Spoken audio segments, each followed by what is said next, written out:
بسم اللہ الرحمن الرحیم نحمدہ ونصلی علی رسولہ الکریم اما بعد۔ دیکھو ہمارا جو فاؤنڈیشن کا کورس تھا وہ 3 چیپٹرز میں تقسیم تھا۔ اس کا پہلا چیپٹر تھا نکاح کے فضائل اور نکاح کے مسائل۔ دوسرا چیپٹر تھا اس میں لڑکا لڑکی میں کیا کوالٹیز ہونا چاہیے اور کیا دیکھنا چاہیے، اور تیسرا چیپٹر تھا اس میں جہیز، مہر اور نکاح منعقد کرنے کے مکمل مسائل۔ تو 3 حصوں میں ہمارا فاؤنڈیشن کورس تقسیم تھا، ٹھیک ہے۔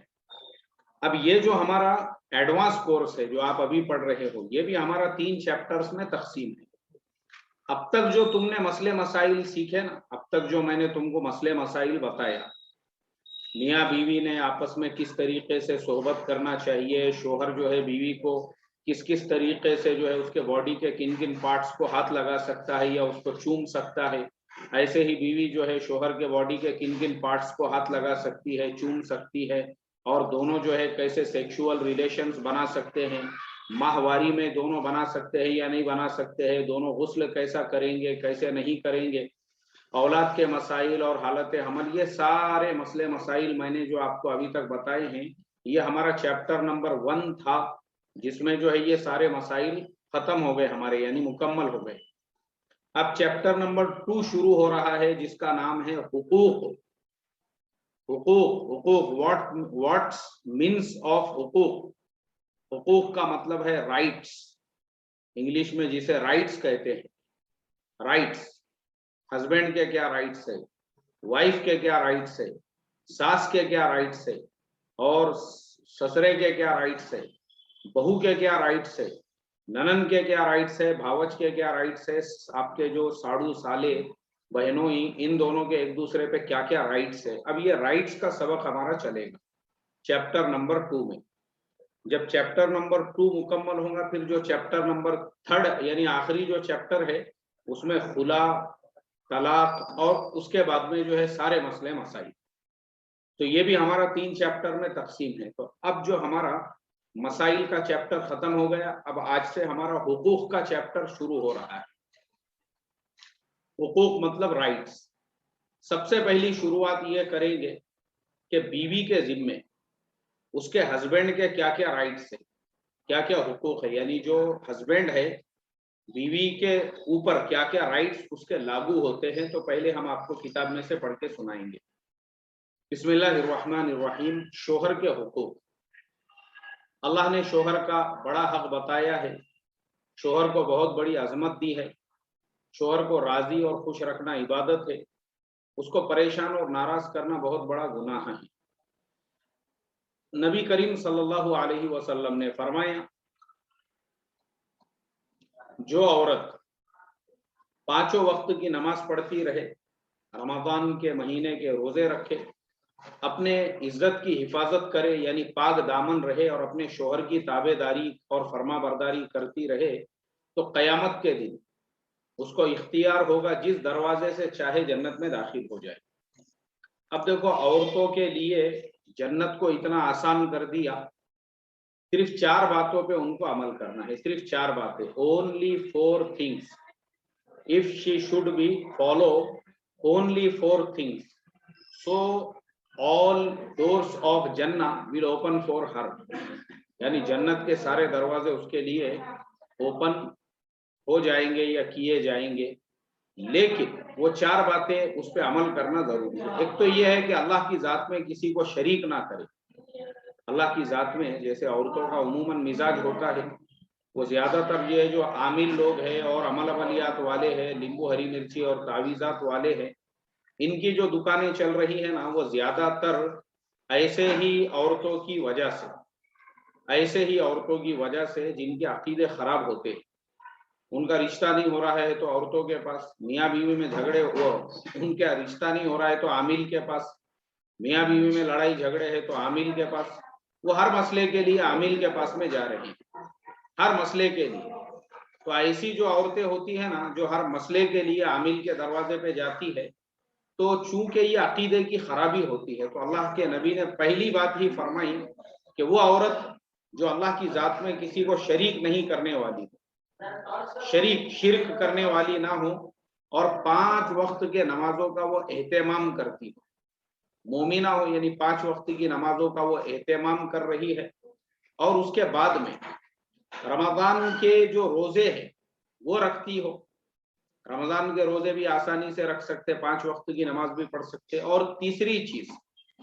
شوہر کی تابع داری اور فرما برداری، یہ فرض ہے عورت کے اوپر، یعنی شوہر کی تابع داری کرنا، شوہر کی فرما برداری کرنا یہ فرض ہے، یعنی جیسا آپ کا شوہر آپ کو حکم دے تو اس طریقے سے اس کو آپ نے فالو کرنا چاہیے، یہ رائٹ ہے ہسبینڈ کا۔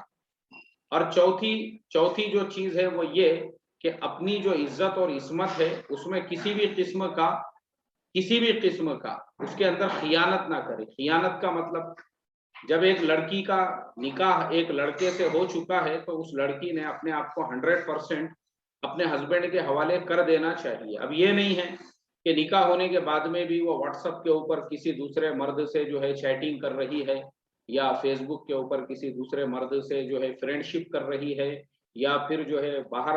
مردوں سے فرینڈ شپ کر رہی ہے یا دوست بنا رہی ہے، یہاں تک کہ اس کے اپنے جو کزنس ہے، اگر شوہر یہ کہے کہ تجھے تیرے خلیرے، پھپھیرے، تاہیرے، چچیرے، ننیرے بھائیوں سے بھی بات کرنے کی اجازت نہیں، اس نے فوراً اس کو اسٹاپ کر دینا چاہیے، کیونکہ شوہر کی فرما برداری اور شوہر کی تابع داری یہ 4 چیزیں ہونا ضروری ہے، تو ہی اس کے لیے جنت کے سارے دروازے کھلیں گے،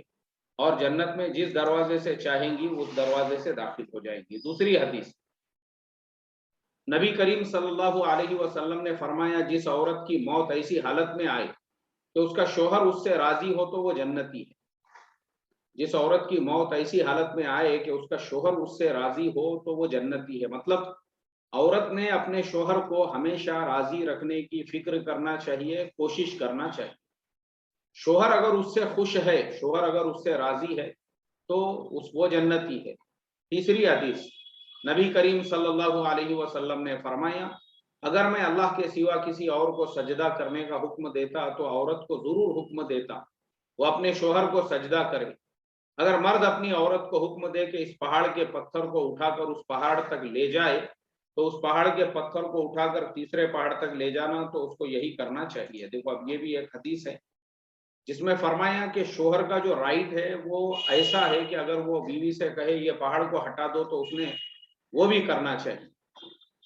تو اگر اللہ کے علاوہ اگر کسی کو سجدہ کرنے کا حکم دیا جاتا تھا تو وہ شوہر کو حکم دیا جا سکتا تھا کہ بیوی اس کو سجدہ کرے۔ اس پہ سے یعنی یہ ایک سینٹنس پہ سے آپ اندازہ لگا سکتے ہیں شوہر کا جو رائٹ ہے وہ کتنا بڑا ہے۔ نبی کریم صلی اللہ علیہ وسلم نے فرمایا، جب کوئی مرد اپنی بیوی کو اپنے ضرورت کے لیے بلائے تو اسے فوراً شوہر کے پاس میں آ جانا چاہیے، چاہے وہ چولہے کے اوپر بیٹھی ہو تب بھی وہ چلی آئے۔ کیا مطلب ہے اس کا مطلب یہ ہے کہ بعض اوقات ایسا ہوتا ہے کہ بھائی ہسبینڈ جو ہے وہ اپنی بیوی سے صحبت کرنا چاہتا ہے، اس کو پیار کرنا چاہتا ہے، اس سے محبت کرنا چاہتا ہے، تو اکثر ایسا ہوتا ہے کہ عورت جو ہے وہ کبھی وہ یہ بہانہ کرتی ہے کہ میں روٹی پکا رہی ہوں، میں کپڑے دھو رہی ہوں، میں ایسا کر رہی ہوں، یا میں فون پہ بات کر رہی ہوں، یا وہ کسی اور کام کے اندر مصروف ہے۔ تو اللہ کے نبی نے فرمایا بھلے وہ چولہے کے اوپر بیٹھی ہوئی ہو، اگر اس کے شوہر نے اس کو اس بات کا حکم دیا تو اس نے فوراً آنا چاہیے اور اپنے شوہر کے ساتھ میں اس کو پوری طرح سے کوآپریٹ کرنا چاہیے۔ پھر آگے کی حدیث، نبی کریم صلی اللہ علیہ وسلم نے فرمایا، جب کسی شوہر نے اپنے بیوی کو اپنے پاس لیٹنے کے لیے بلایا اور وہ نہ آئی، پھر وہ اسی طرح غصے میں لیٹا رہا تو صبح تک سارے فرشتے اس عورت پر لعنت کرتے رہتے ہیں۔ اب اگر شوہر جو ہے وہ بیوی کو اپنے پاس بلا رہا ہے، وہ عورت اگر آنے سے انکار کر دے تو فرشتے صبح تک اس عورت کے اوپر لعنت بھیجتے ہیں۔ آگے فرمایا، نبی کریم صلی اللہ علیہ وسلم نے فرمایا، دنیا میں جب کوئی عورت اپنے شوہر کو ستاتی ہے تو جنت میں جو حور اس کی بیوی بنے گی وہ یوں کہتی ہے، اللہ تیرا ناز کرے، تو اس کو مت ستا، یہ تو تیرے پاس مہمان ہے، تھوڑے ہی دنوں میں تجھ کو چھوڑ کر ہمارے پاس میں چلا آئے گا۔ نبی کریم صلی اللہ علیہ وسلم نے فرمایا، 3 طرح کے آدمی ایسے ہیں جن کی نہ نماز قبول ہوتی ہے نہ کوئی اور نیکی قبول ہوتی ہے۔ ایک تو وہ لونڈی، اور غلام جو اپنے مالک سے بھاگ جائے، دوسرے وہ عورت جس کا شوہر اس سے ناراض ہو، اور تیسرے وہ شخص جو نشے میں مست ہو۔ اب دیکھو، جو عورت سے اس کا شوہر ناراض ہے اور ویسی عورت جو ہے لمبی لمبی تسبیحیں پڑھ رہی ہے، اور ویسی عورت جو ہے اشراق بھی پڑھ رہی ہے، اور چاشت بھی پڑھ رہی ہے، اور اوابین بھی پڑھ رہی ہے، اور نفل روزے بھی رکھ رہی ہے، اور قرآن بھی پڑھ رہی ہے، کچھ فائدے کا نہیں ہے، اس لیے کہ اس کا شوہر اس سے ناراض ہے۔ تو یہ سارے اعمال کرنے سے بہتر یہ ہے وہ اپنے شوہر کو خوش رکھے۔ کسی نے اللہ کے نبی صلی اللہ علیہ وسلم سے پوچھا، یا رسول اللہ، سب سے اچھی عورت کون سی ہے؟ آپ نے فرمایا، وہ عورت جس کا شوہر اس کی طرف دیکھے تو وہ اس کو خوش کر دے، اور جب کچھ کام کہے تو وہ مانے، اپنی جان و مال میں کوئی ایسی بات نہ کرے جو اس کو ناگوار گزرے۔ یہ دیکھو، اللہ کے نبی نے وہ ایسے عورت کی فضیلت بیان کی ہے، سب سے اچھی عورت کی۔ سب سے اچھی عورت مطلب بہترین عورت وہ ہے جس کا شوہر اس کی طرف دیکھے تو وہ اپنے شوہر کا دل خوش کر دے، اور جب کسی بات کا حکم دے تو وہ مانے، اور اپنی جان اور مال میں کوئی ایسی بات نہ کرے جو اس کے شوہر کو ناگوار گزرے۔ شوہر کا ایک حق یہ ہے کہ بیوی اس کے گھر میں ہوتے ہوئے اس کی اجازت کے بغیر نفل و روزہ نہ رکھا کرے، کسی کی اس کی اجازت کے بغیر نفل نماز بھی نہ پڑھے، اور ایک حق اس کا یہ ہے کہ اپنی صورت بگاڑ کر اور میلی کچیلی نہ رہا کرے، بلکہ مناسب بناؤ سنگھار سے رہا کرے۔ یہاں تک کہ اگر مرد کے کہنے پر بھی عورت بناؤ سنگھار نہ کرے تو مرد کو ہلکی سزا دینے کا اختیار ہے۔ ایک حق یہ ہے کہ شوہر کی اجازت کے بغیر گھر سے باہر کہیں نہ جائے، نہ عزیز اور رشتہ دار کے گھر، نہ اور کسی غیر کے گھر۔ دیکھو، اب یہ سارے جو شوہر کے حقوق ہے، اب ہم اس کو بھی تھوڑا سا کلیئر کرتے ہیں۔ اس میں پہلی چیز یہ لکھی ہوئی ہے کہ شوہر کی بغیر اجازت کے نفل روزہ نہ رکھے۔ تو اگر کوئی عورت اس کو بہت بڑی عبادت سمجھتی ہے کہ شوہر کی بغیر اجازت کے وہ روزے رکھ رہی ہے، اور اس کو لگ رہا ہے نہیں میں بہت بڑا ثواب کا کام کر رہی ہوں، تو یہ ثواب کا کام نہیں ہے۔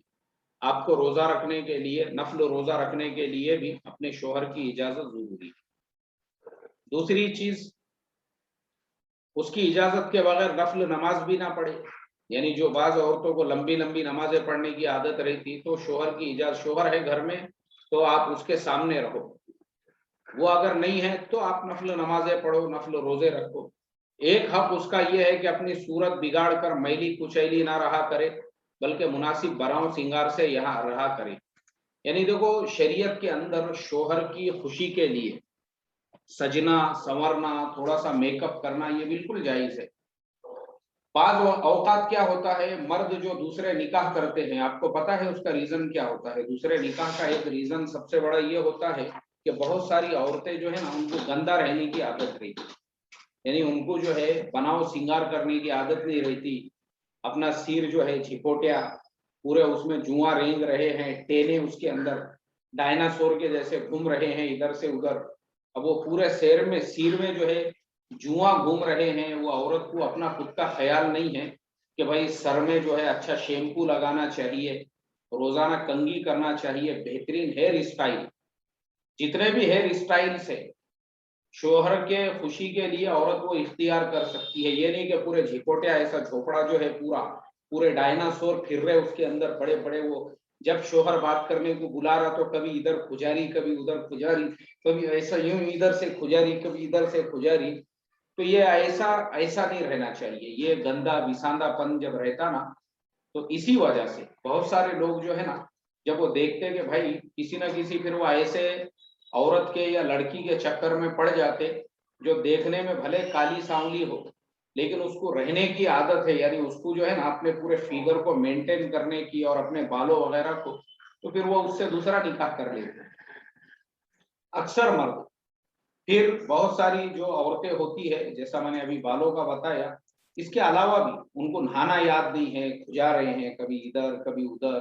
اور جو ہے کبھی